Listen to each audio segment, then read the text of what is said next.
අද අපි රසම රස රතුවල මාළුවක් හදමුද? රතුවල මාළු නෙමෙයි, රතුවල කරියක් හදමු. ඒකට අවශ්‍ය කරන සියලුම අමුද්‍රව්‍ය තමා මේ වීඩියෝ ක්ලිප් එකේ පෙන්නන්නේ. මේවා ඉතින් ඕන ගෙදරක තියෙන අමුද්‍රව්‍යනේ. ඉතින් ලේසියෙන් පහසුවෙන් හොයාගන්න පුළුවන්.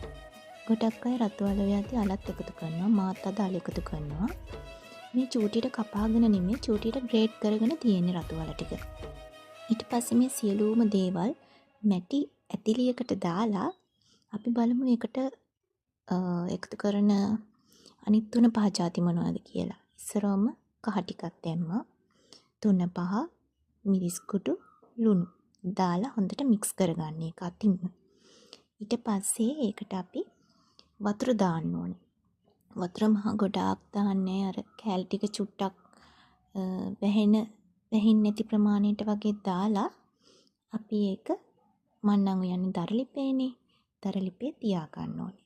ඊට පස්සේ පොඩ්ඩක් ඒ ටික තැම්බෙන්න ඇරලා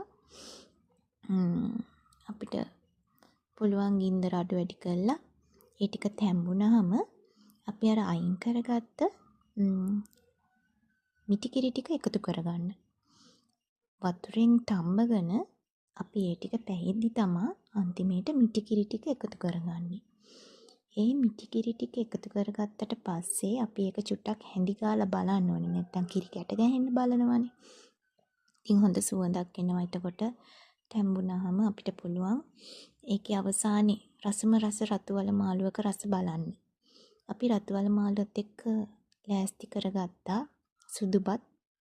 ඒ වගේම තමයි ගොඩක් දිව්‍යමය ඖෂධයක් වගේ තියෙනවා තෙබුකොළ සම්බෝලයක්. ඒකට දෙහි ඇඹුල් ගානට තියෙනවා. ඊට පස්සේ කිරට පරිප්පුවක්. ඒත් එක්කම පපඩම් කෑල්ලක් හැපෙද්දි රස කියලා නිම කරන්න බෑ.